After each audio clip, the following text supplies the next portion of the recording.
হরে কৃষ্ণ, রাধে রাধে, গৌর হরি হরি বল। জয় গোবিন্দ, জয় রাধারানী, রাধে রাধে। আজকের আমরা এই ভিডিওতে আলোচনা করব আজকের একাদশী ব্রত কথা। আর আজকের একাদশী ব্রত কথার নাম আমলকি একাদশী ব্রত মাহাত্ম্য কথা। ওম হরি ওম তৎসৎ। ওম নমো ভগবতে বাসুদেবায়। ওম নমো ভগবতে বাসুদেবায়। ওম নমো ভগবতে বাসুদেবায়।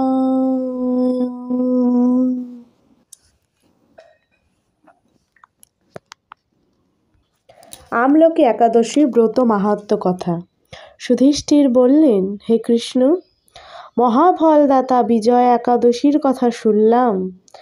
এখন ফাল্গুন মাসের শুক্লপক্ষের একাদশী যে নামে বিখ্যাত তা বর্ণনা করুন। শ্রীকৃষ্ণ বললেন, হে মহাভাগ যুধিষ্ঠির, মান্ধাতার প্রশ্নের উত্তরে মহাত্মা বশিষ্ঠ এই একাদশীর মহিমা কীর্তন করেছিলেন। আপনার কাছে আমি সেই কথা বলছি। এই একাদশীর নাম আমলকি। বিষ্ণুলোক প্রদানকারী রূপে এই একাদশী বিশেষভাবে মহিমান্বিত। একাদশীর দিন আমলকি বৃক্ষের তলে রাত্রি জাগরণ করলে সহস্র গাভীদানের ফল লাভ হয়। হে পাণ্ডুনন্দন, পূর্বে ব্রহ্মার রাত্রিতে দৈনন্দিন প্রলয় উপস্থিত হলে স্থাবর জঙ্গম সমূহ দেবতা, অসুর ও রাক্ষস সব কিছু বিনাশ হয়। তখন ভগবান সেই কারণ সমুদ্রে অবস্থান করেন। তার মুখপদ্ম থেকে চন্দ্রবর্ণের এক বিন্দু জল ভূমিতে পড়ে। সেই জলবিন্দু থেকে একটি বিশাল আমলকি বৃক্ষ উৎপন্ন হয়। এই বৃক্ষের স্মরণ মাত্র গোদানের ফল দর্শনে তাহার দ্বিগুণ এবং ফল ভক্ষণে 3 গুণ ফল লাভ হয়। এই বৃক্ষে ব্রহ্মা, বিষ্ণু আর মহেশ্বর সর্বদাই অবস্থান করেন। এর প্রতিটি শাখা প্রশাখা ও পাতায় ঋষি দেবতা ও প্রজাপতিগণ বাস করেন।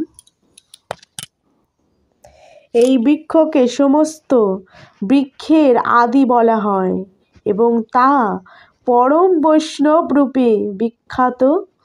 অতএব এই শ্রেষ্ঠ ব্রত পালনেই সকলের কর্তব্য। এখন এই ব্রতের একটি অদ্ভুত ইতিহাস আপনার কাছে বর্ণনা করছি। প্রাচীনকালে বৈদিশ নামে এক প্রসিদ্ধ নগর ছিল। এই নগরে চৈত্ররথ নামে এক রাজা রাজত্ব করতেন। চন্দ্রবংশীয় পার্শ্ববিন্দুক রাজার পুত্র রূপে তিনি জন্মগ্রহণ করেন। তিনি অত্যন্ত শক্তিমান ও ঐশ্বর্যশালী ছিলেন। শাস্ত্র জ্ঞানেও তিনি ছিলেন সুনিপুণ। তার রাজ্যের সর্বত্রই মনোরম আনন্দপূর্ণ এক দিব্য পরিবেশ লক্ষ্য করা যেত। প্রজারা ছিলেন বিষ্ণু ভক্তি পরায়ণ, সকলেই একাদশী ব্রত পালন করতেন। তার রাজ্যে কোনো অভাব অমঙ্গল ছিল না। এইভাবে প্রজাদের নিয়ে রাজা চৈত্ররথ সুখে দিন যাপন করতে থাকে। এক সময় ফাল্গুনী শুক্লপক্ষের দ্বাদশী যুক্ত আমলকি একাদশী তিথি সমাগত হওয়ায় রাজ্যের সকলেই এই ব্রত পালনের সংকল্প করলেন। ওই দিন প্রাতঃ স্নানের পর প্রজাদের নিয়ে রাজা ভগবান শ্রী বিষ্ণুর মন্দিরে যান। সেখানে সুবাসিত জলপূর্ণ কলস, ছত্র, বস্ত্র, পাদুকা, পঞ্চরত্ন ইত্যাদি দিয়ে সাজিয়ে স্থাপন করেন। তারপর ধূপ দীপ দিয়ে যত্ন সহকারে মুনি ঋষিদের দ্বারা শ্রী পরশুরাম মূর্তি সমান্বিত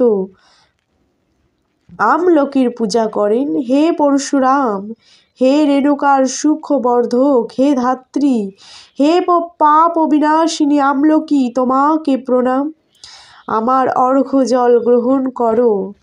এইভাবে তিনি দিনে যথাবিধি পূজা, স্তব, স্তুতি, নিত্য গীত করে রাজা ভক্তি ভরে সেই বিষ্ণু মন্দিরে রাত্রি জাগরণ করতে লাগলেন।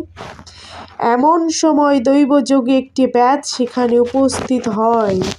পূজার সামগ্রী সহ বহু ব্যক্তিকে একত্রে রাত্রি জাগরণ করতে দেখে সে কৌতূহলাক্রান্ত হলো। সে ভাবল, এসব কি ব্যাপার? বিষ্ণু মন্দিরে প্রবেশ করে সে বসে পড়ল। কলসের ওপরে স্থাপিত বিষ্ণু মূর্তি দর্শন করল। ভগবান বিষ্ণু একাদশীর মাহাত্ম্য সে মনোযোগ দিয়ে শুনল।